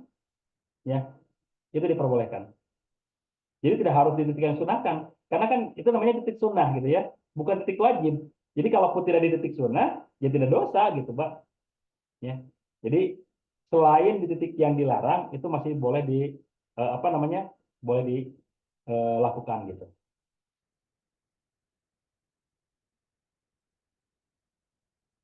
Kalau untuk home care, sebaiknya limbah darahnya dibawa pulang, Pak. Kita yang bakar nantinya di tempat kita, Pak. Ya, karena kan kalau kita itu biasanya sudah tahu cara membakarnya seperti apa. Sebagai seorang terapis, kita biasanya sudah tahu eh, cara membakar seperti apa, membakar limbah bekas bekam itu, limbah darahnya. Kalau kita biarkan si pasiennya yang membakar, khawatirnya tidak tepat, mungkin terlalu dekat ke rumahnya, terlalu dekat ke rumah orang lain, itu bisa bahaya. Makanya kalau misalkan lebih bagusnya kita bawa, ya, kita bawa. Cara memanaskan minyak zaitun ya, misalkan minyak zaitun kita simpan di sendok gitu ya, sendoknya kita kasih panas sedikit saja, panas api lilin. Kalau udah hangat boleh kita oleskan gitu, gitu Pak ya. Jadi dihangatkan sedikit saja, tidak sampai sampai tidak sampai harus mendidih. Jangan, justru jangan sampai mendidih. Soalnya kalau sampai mendidih, zatnya hilang. Dan ya panasnya luar biasa. Panas minyak kan nempel terus ya. Gitu. Makanya memanaskannya cukup api lilin saja, sampai hangat saja, itu boleh kita oleskan ke bagian tubuh yang memang membutuhkan.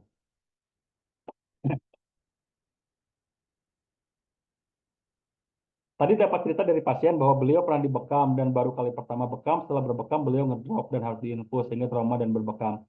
Baru tadi beliau mau dibekam lagi. Saya tanya ke beliau kenapa bisa seperti itu. Ternyata waktu berbekam kondisi beliau sedang demam. Betul. Ya, betul. Kondisi demam juga jangan dibekam. Kenapa kondisi demam jangan dibekam? Karena pasca bekam itu kan suhu tubuh naik dulu, energinya kan meningkat dulu untuk membentuk darah baru. Jadi setelah sedang demam, dibekam, jadi bisa parah demamnya. Dan itu pun ada aturannya. Kalau misalkan demamnya demam normal gitu ya, baru di angka 35, 35,5, itu masih boleh dibekam. Tapi kalau sudah di angka 36, 37, wah itu jangan. Karena tadi setelah dibekam itu panas tubuh naik dulu. Kalau sudah panas setinggi itu, dibekam lagi, naik lagi panasnya, itu bisa fatal gitu. Makanya jangan membekam pasien yang sedang demam tinggi gitu. Kalau yang demamnya demam normal masih boleh. Ya. Sebelum bekam apa perlu dipijat? Bagus Bu. Kalau mau dipijat dulu bagus ya. Kalau bisa pijat, mau membekam pijat dulu itu bagus. Karena dengan dipijat itu bisa melancarkan sirkulasi darah sehingga toksin-toksin itu naik ke permukaan gitu. Jadi bagus kalau dipijat dulu ya.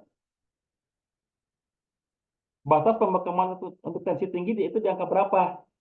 Sesuai kecenderungan Bu. Kalau memang dia cenderung tinggi, misalkan biasa biasa 180 ya, biasa 180 ya, ketika dia 180 dibekam nggak apa-apa. Tapi kalau dia tidak biasa 180, biasanya cuma 130, berarti itu hipertensi maligna. Jadi jangan dibekam. Makanya untuk membekam itu tensi tinggi itu sesuai dengan kecenderungannya saja. Walaupun biasa 200, ya kalau memang cenderung seperti itu, boleh dibekam untuk menstabilkan supaya tidak naik lagi tensinya Bu gitu. Ya, jadi untuk angkanya, untuk angka tensi yang boleh dibekam itu sesuai dengan kecenderungannya. Saya pernah dengar kalau hari Rabu nggak boleh dibekam, apa benar? Ada hadisnya, cuma doif Pak. Ya, ada hadisnya cuma doif. Ya, ada yang lebih lebih sahih kan? Yang lebih sahih itu pertama tanggal 17, 19, 21. Bayangkan kalau tanggal 17-nya hari Rabu gitu. Lalu tanggal 19-nya hari Rabu. Mana yang kita ambil? Ya tentu saja hadis yang lebih sahih kan? Ya, jadi memang ada hadisnya tapi doif, jadi tidak perlu digunakan untuk rujukan. Itu yang pertama. Yang kedua, kan eh, waktu terbaik berbekam juga ketika kita merasa butuh berbekam. Mungkin darah sudah bergejolak, mungkin sedang merasakan kondisi yang tidak nyaman di dalam tubuh kita, sudah tidak enak badan lah istilahnya. Kalau itu dirasakan di hari Rabu, bagaimana? Bekam saja. Karena ini hadisnya lebih sahih gitu. Ya. Jadi larangan berbekam di hari Rabu dan di hari Sabtu itu memang ada, tapi hadisnya doif itu eh, lebih cenderung mengikuti risalah Israiliyah gitu ya. Jadi tidak perlu kita jadikan rujukan. Ya. Meskipun bekam kering, apakah tetap nggak boleh di atas jam 10 malam? Kalau bekam kering boleh Pak. Yang tidak boleh itu adalah pembekaman yang mengeluarkan darahnya. Soalnya kalau pembekaman mengeluarkan darahnya, tadi hubungannya dengan pembentukan darah baru. Kalau bekam kering insya Allah masih aman. Ya. Apakah ada batas jumlah kop yang digunakan saat berbekam? Sampai saat ini tidak ada batasan ya Bu ya. Seperti saat ini tidak ada batasan, sesuaikan saja dengan kondisi pasiennya. Kalau dia pemula, baru dibekam dan kondisinya memang agak sedikit lemah gitu ya, cukup sedikit saja. Tapi kalau dia sudah terbiasa dibekam dan kondisi saat dibekam dia kondisinya fit, mau agak banyak juga tidak masalah. Jadi tidak ada batasan sebetulnya. Sesuaikan saja. Ya. Udah kehujanan terus ada kram punggung itu aman. Yang udah kehujanan terus ada kram di punggung itu aman nggak? Nah itu harus harus melalui diagnosa lanjutan ya, karena saya tidak bisa menyimpulkan ini penyebabnya apa gitu, tidak bisa disimpulkan. Ya. Bagaimana kalau tidak ada mesin sterilisator dan masuk di tadi sudah saya sampaikan ya, sampai proses sterilisasinya si alatnya sampai dilap dengan sampai kering gitu ya, sampai kering. Jadi tidak perlu punya sterilisator. Kalau soalnya kan kalau punya sterilisator juga tidak mungkin dibawa-bawa kalau home care kan, gitu. Makanya SOP yang tadi yang kita gunakan untuk sterilisasi itu mutlak dilakukan walaupun kita home care. Tapi kan tadi sterilisator bukan bukan yang paling penting gitu, bukan yang penting. Tidak punya pun tidak apa-apa gitu. Ya Bu ya. Jadi gunakan saja tadi teknik sterilisasinya seperti tadi. Jadi tidak apa-apa sedikit lebih lama menunggu sterilisasi daripada kita memaksakan waktu yang singkat tapi beresiko gitu Bu. Ya. Pada keadaan tertentu, misalkan pada penusukan pertama darah tidak terlalu banyak keluar, boleh nggak dilakukan penusukan ulang? Jangan, ya, jangan dilakukan perlukaan berulang. Kenapa tidak boleh dilakukan perlukaan berulang? Karena eh, kulit yang sudah dikop, kemudian dilukai dan dikop lagi, itu sudah mengalami mengalami peradangan dan mengalami efek pembiusan lokal. Jadi kalau dilukai lagi, itu sel darah putih tidak masuk ke sana nantinya Bu. Ibu atau bapak nih? Itu sel darah putih tidak masuk ke sana. Nah, nanti lama-lama bisa merusak jaringan kulit gitu, Bu. Ya. Makanya tidak boleh dilakukan perlukaan berulang. Walaupun keluarnya sedikit tidak masalah, yang penting tepat di titik yang memang membutuhkan pembekaman. Contohnya, saya membekam titik ginjal, pas di titik ginjal, tapi keluarnya tidak banyak. Tidak masalah. Karena nanti sel darah putih akan masuk ke ginjal untuk memperbaiki gitu. Saya membekam di area lambung, keluarnya sedikit, ya tidak ada masalah. Karena nanti sel darah putih masuk ke lambung akan untuk memperbaiki luka di dinding lambungnya. Tapi kalau kita lakukan perlukaan lagi untuk mengeluarkan darahnya lagi, malah si kulitnya nanti yang rusak, jaringan kulitnya yang rusak, dan itu berbahaya. Ya, jadi tidak boleh dilakukan perlukaan berulang. Darah sedikit ataupun banyak itu bukan jadi patokan keberhasilan dalam bekam. Ya, boleh tidak setelah dibekam direfleksi? Boleh, ya, boleh.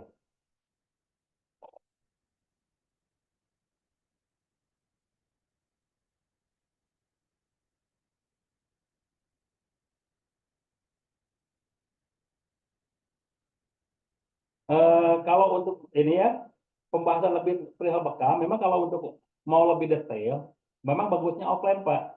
Ya, memang yang lebih bagus offline. Jadi kita bisa langsung mempraktekannya. Soalnya kalau online kan kita ya sifatnya seperti seminar seperti sekarang gitu Pak.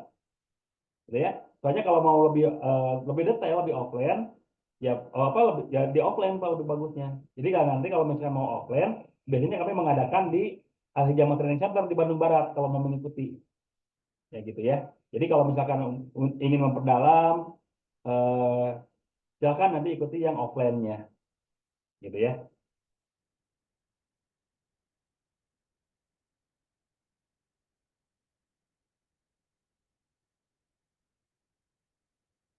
Misal limbah bekam darah bekam bagaimana kita tangani? Dibakar Pak ya. Limbah darah bekam itu dibakar bersama dengan kasanya.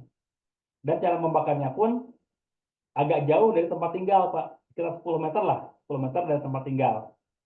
Ya, tempat tinggal semuanya gitu ya. Jangan jangan jauh dari tempat tinggal kita tapi dekat ke rumah orang lain jangan gitu ya. Tapi setidaknya 10 meter dari pemukiman lah gitu. Jadi dibakar Pak ya, dibakar bersamaan dengan kasanya, dibakar bersamaan dengan tisunya gitu ya.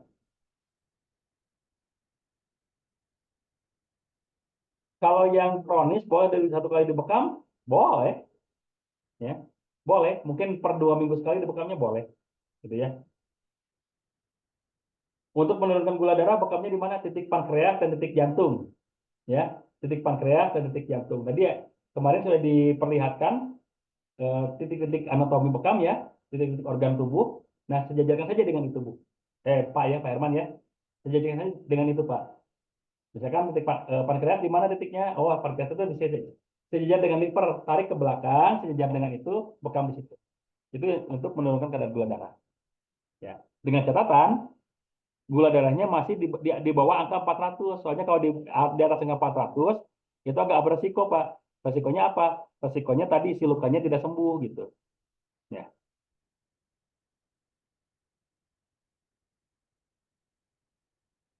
Ada perbedaan nggak di bekam sambil tiduran dengan posisi duduk? Sebetulnya tidak ada ya, tidak ada perbedaan sebetulnya. Cuma memang ada beberapa pendapat kalau di bekam sambil tiduran itu bisa lebih nyaman, bisa istirahat. Kalau di bekam sambil duduk itu nanti si darahnya itu tidak masuk lagi ke dalam pori-pori gitu. Padahal itu tidak semuanya benar. Walaupun sambil duduk, walaupun sambil tiduran, si darah bekam itu tidak masuk lagi ke dalam pori-pori karena memang masa jenisnya kan sudah mengental, tidak sampai masuk lagi ke dalam pori-pori. Begitupun sambil duduk gitu. Sambil duduk pun bisa sambil istirahat, sambil tiduran kalau menggunakan kursi bekam gitu kan yang ada kepalanya itu. Jadi sebetulnya dua-duanya bisa dilakukan dan dua-duanya pun apa namanya aman gitu ya. Limbah bekam baiknya dibakar atau dikubur. Sebaiknya dibakar ya, sebaiknya dibakar. Walaupun dikubur pun tidak dilarang gitu, tapi sebaiknya dibakar. Soalnya khawatirnya kalau dikubur, penguburannya kurang dalam, nanti diganggu sama binatang, contohnya kucing lah, atau misalkan ada tikus ataupun ada lalat yang masuk ke situ. Makanya sebaiknya dibakar saja. Kalau mata hampir buta apa bisa dibekam? Ini harus tahu penyebabnya Bu ya. Saya tidak bisa memastikan dulu kalau yang ini. Soalnya kalau penyebabnya karena diabetes ya otomatis diperbaiki dulu kadar gulanya. Tapi kalau sistem saraf yang bermasalah, yang membuat si matanya itu apa terganggu penglihatannya, maka yang apa namanya eh, diperbaiki sistem sarafnya gitu. Dengan bekam insya Allah bisa gitu. Tapi tadi kita harus tahu dulu penyebabnya apa. Apakah boleh dibekam orang yang sudah operasi angkat paru-paru sebelah kiri? Kalau memang sudah agak lama ya proses operasinya sudah boleh. Tapi kalau masih belum lama, misalkan di bawah 1 tahun, itu agak berisiko ya, agak berisiko. Tapi kalau sudah lebih dari 1 tahun, 2 tahun, sekian tahun, tadi ya seperti ada yang bertanya sudah 14 tahun, pengangkatan hati sebelah, dibekam boleh, boleh. Ya. Kalau lagi puasa tadi saya dijelaskan ya, kalau lagi masalah untuk puasa sambil berat bekam, itu saya dijelaskan, soalnya kalau saya jelaskan lagi, ini pertanyaan banyak yang tidak terjawab. Titik hipertensi tadi yang tidak titik mana yang tidak boleh dibekam. Tadi saya disampaikan juga ya, nanti silakan dibaca saja. Saya baru dengar cara membakar bekas bekam selama ini saya buang-buang. Ini jangan Bu, soalnya kalau dibuang begitu saja, itu bisa berakibat terjadinya penularan penyakit. Apalagi kalau nanti misalkan dihinggapi lalat gitu, ya, dihinggapi lalat dan masuk ke apa namanya, masuk ke makanan kan bahaya gitu. Jadi tetap dibakar. Untuk diabetes di area kaki apakah boleh dibekam misalnya punggung kaki? Tadi sudah disampaikan ya, untuk yang diabetes area yang jauh dari jantung itu apa namanya jangan dibekam. Seperti kaki dan tangan itu jangan dibekam. Ya. Apakah baru ODGJ yang baru sembuh bisa dibekam? ODGJ yang baru sembuh bisa dibekam. Kalau pertanyaannya bisa sembuh atau tidak, ya itu kembali ke kondisi awalnya. Cuma yang namanya ODGJ kan itu sistem sarafnya kan yang berpengaruh, maka sebaiknya saran saya ya dilakukan konseling-konseling terlebih dahulu, perbaikan saraf terlebih dahulu, perbaikan psikologisnya terlebih dahulu. Walaupun dengan berbekam bisa membantu, contohnya pembekaman di umum murid, pembekaman di koma 2, pembekaman di alat lain untuk membantu sistem sarafnya, sebetulnya bisa membantu. Cuma karena ini masalahnya psikologis, tentu saja diperbaiki psikologisnya dengan konseling, dengan rukyah dan sebagainya, gitu ya. Setiap darah bekam yang mengental selalu ada air, itu kenapa ya? Tidak selalu sih Bu, soalnya saya membekam selama ini juga seringkali menemukan darah yang mengental tidak ada airnya gitu. Yaitu menandakan mungkin dalam tubuhnya memang panasnya suhu panasnya sedang tidak stabil gitu ya. Kemudian kadar air di dalam tubuhnya juga tidak stabil atau mungkin si kopnya belum benar-benar kering, bisa juga seperti itu ya. Ini tadi masalah duduk atau tengkurap sama sudah dibahas juga ya.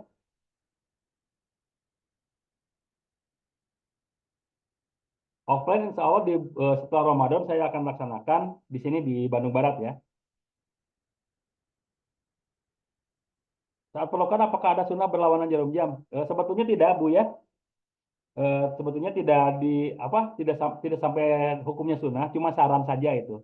Saran dari beberapa ulama memang menyarankan berlawanan arah jarum jam searah putaran tawaf. Tapi itu tidak sampai ke hukumnya sunnah tidak gitu ya. Itu saran dari para ini saja.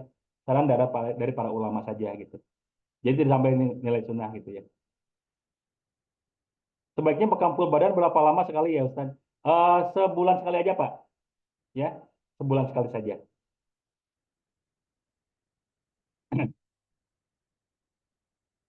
Jika stroke sampai tidak bisa jalan, di mana titik bekamnya? Tadi ya sudah sampaikan, stroke itu kan sistem saraf yang bermasalah, maka yang di bekamnya walaupun tidak bisa jalan, sarafnya dulu diperbaiki. Di umum uhidnya, di koma 2-nya, di al-aqdainnya, baru di kakinya supaya nanti bisa membantu melancarkan sirkulasi darah ke kakinya gitu ya. Untuk jarumnya dibuang atau ada penghancur bekam. Sebaiknya kalau misalkan kita eh, punya limbah jarum bekam, itu kita bekerja sama dengan puskesmas, Bu. Seperti saya di sini bekerja sama dengan puskesmas. Jadi kalau jarum 1 kilo itu cuma dihargai 20.000, kita bayar 20.000 ke puskesmas untuk dibantu dihancurkan. Ya, jadi seorang terapis bekam itu perlu bekerja sama dengan puskesmas selain untuk pengawasan, selain untuk bisa di pembinaan, juga untuk kerjasama penghancuran jarum. Jadi seorang terapis itu memang perlu ada kerjasama. Dan kami di sini menyarankan supaya tidak ini ya, supaya tidak terbuang sembarangan jarumnya, kerjasama dengan puskesmas, minta dibantu dihancurkan. Nanti per kilonya berapa ya itu tergantung puskesmasnya masing-masing gitu ya. Gitu. Jadi sebaiknya kita kerjasama dengan puskesmas.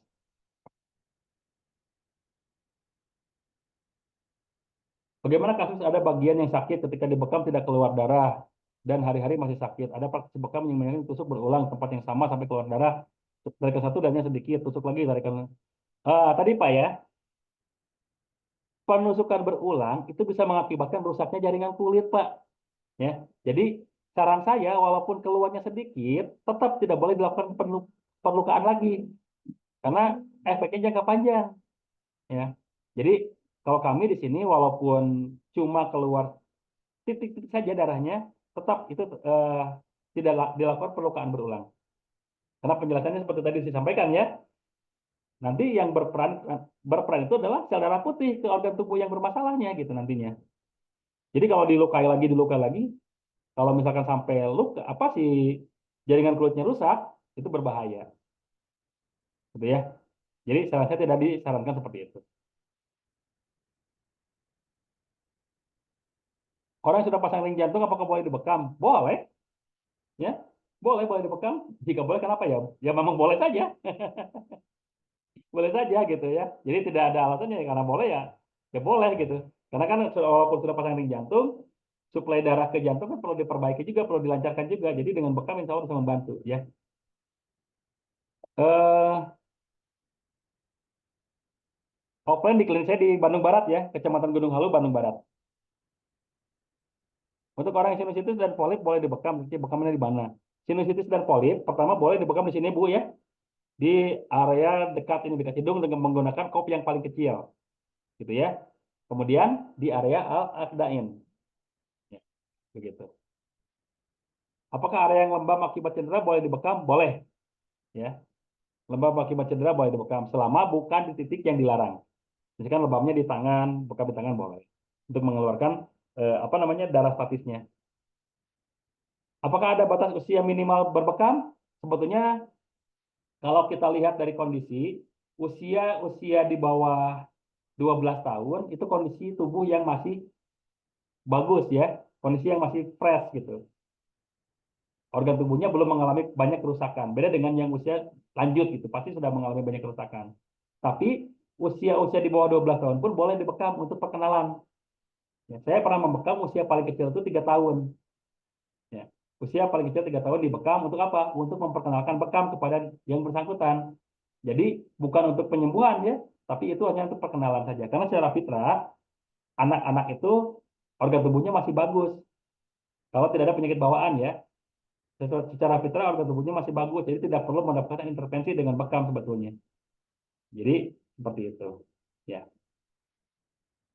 Oke, alhamdulillah pertanyaan sudah terjawab semuanya. Mudah-mudahan malam hari ini kita bisa mendapatkan tambahan ilmu, tambahan wawasan, dan yang paling utama bisa mendapatkan keberkahan. Dan sekarang sudah jam setengah 11 malam ya. Sementara besok kita sudah melaksanakan ibadah puasa di hari pertama. Jadi tentu saja kita harus melaksanakan sahur nanti. Jadi mungkin untuk pertemuan ini saya cukupkan sampai di sini. Sekali lagi mudah-mudahan bisa menjadi tambahan ilmu, tambahan wawasan. Dan mohon maaf kalau memang banyak kekurangannya, banyak kesalahannya, karena bagaimanapun saya di sini pun masih belajar, masih banyak kesalahan, banyak kekurangan yang perlu saya perdalam. Terima kasih jika apa yang saya sampaikan dianggap bermanfaat dan mudah-mudahan apa yang disampaikan benar-benar bisa menjadi referensi untuk kita melaksanakan terapi ke depannya. Seperti itu ya, karena sudah jam setengah 11 malam, saya tidak bisa menambah lagi durasinya, khawatir mengganggu istirahat Bapak Ibu semuanya. Jadi, sekali lagi untuk malam ini saya cukupkan sampai di sini. Saya ucapkan terima kasih kepada yang sudah bergabung. Mohon maaf jika banyak kesalahan dan untuk menutup pertemuan pada kesempatan malam hari ini, mari kita sama-sama tutup dengan membacakan doa kafaratul majlis. Bismillahirrahmanirrahim. Subhanakallahumma wa bihamdika asyhadu alla ilaha illa anta astaghfiruka wa atubu ilaik. Akhirul kalam, wabillahi taufiq wal hidayah. Assalamualaikum warahmatullahi wabarakatuh. Waalaikumsalam warahmatullahi wabarakatuh. Terima kasih Ustaz. Dan mohon izin ditutup ya, izin semuanya diakhiri ya. Siap, Ustaz.